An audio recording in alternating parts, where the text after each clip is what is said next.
The trees grow ancient, green and tall, as they have always done there,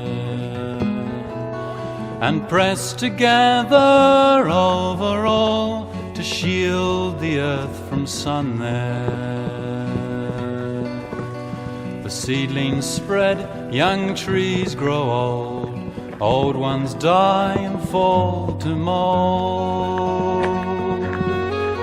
till bush returns to hills once clear, and man, it seems, was never there. But the apple trees still bloom each year in the hills of Coromandel.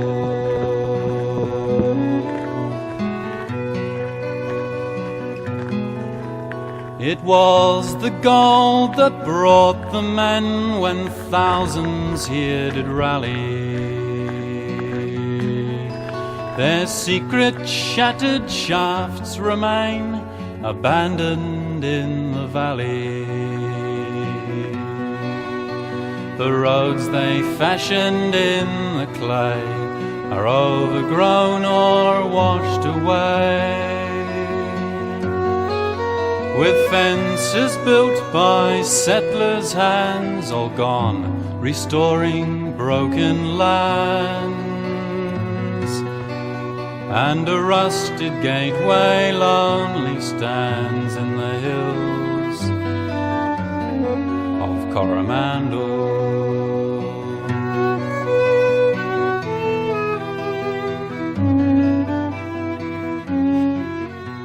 The Cathedral Cove Marine Reserve is in the southern part of Mercury Bay on the Coromandel Peninsula, covering an area of 840 hectares.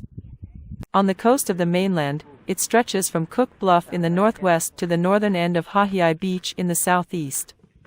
Its offshore extremes run from Motakor Island through Waikaranga Island to Okorodir Island and the northern end of Mahurangi Island.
naturally heated mineral water bubbles up from deep within the earth to emerge through golden sand at the appropriately named hot water beach. Its name comes from underground hot springs that filter up through the sand between the high and low water tidal reaches. To find the hot water area, head towards the rocks at the southern end of the beach, and here you can dig your own spa pool in the sand. Be sure to visit when it's 2 hours either side of low tide, as that's when the tide is low enough to expose the area of sand with the hot water underneath.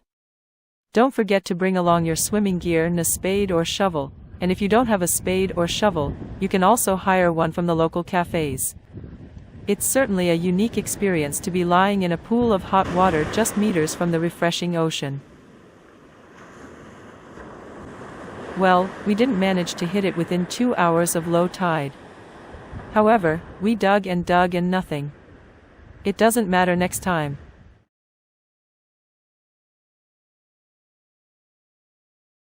The Martha Mine became one of the most important gold and silver mines in the world.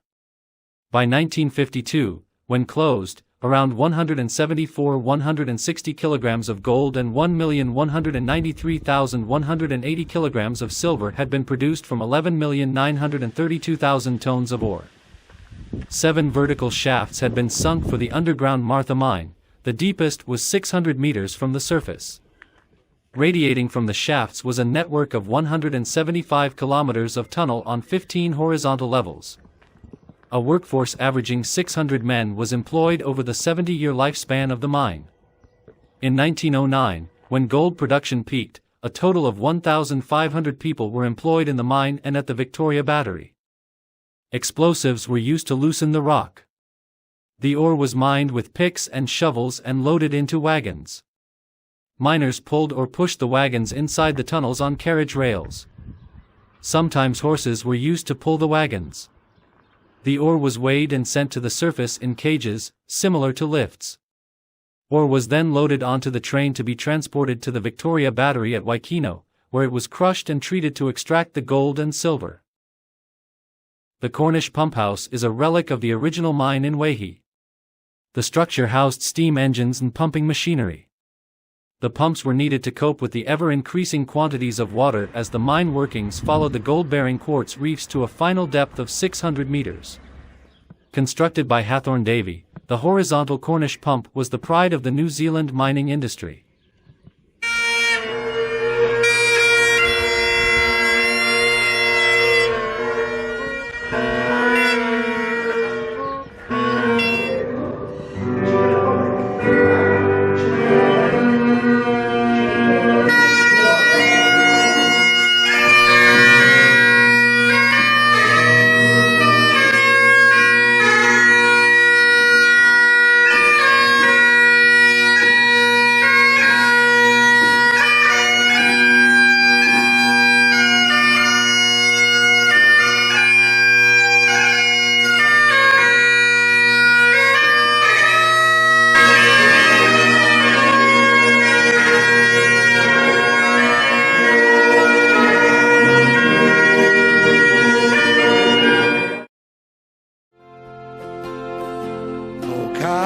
Kariana na waio turua fite atu koa hine marino ana hine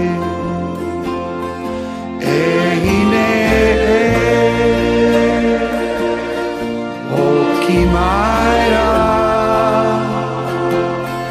kamate aho te aroha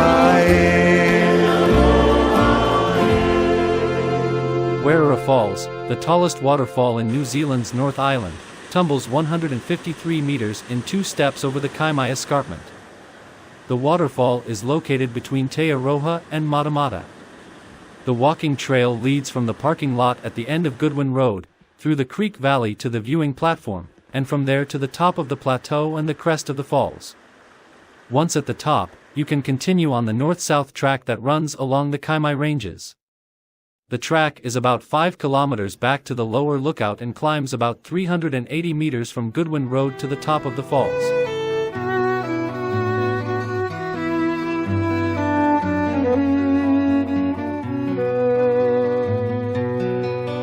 Those days of gold are past and gone with the men who took their chances. The bush is slowly marching on in a silence no one answers. Now birds call loud to empty air. There's no one comes, there's nothing there. But a gate that's open to nowhere, and names on sandstone faint but clear. And the apple trees that bloom each year in the hills of Coromandel.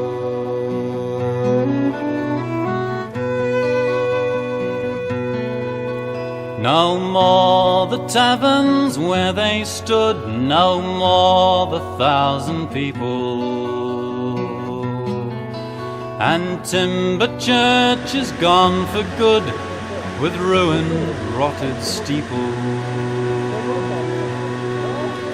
It's years now since the miner came to work the gold, exhaust his claim, then leave the place for better game than that he'd found, but just the same. The toppled tombstones bear their names in the hills of Coromandel.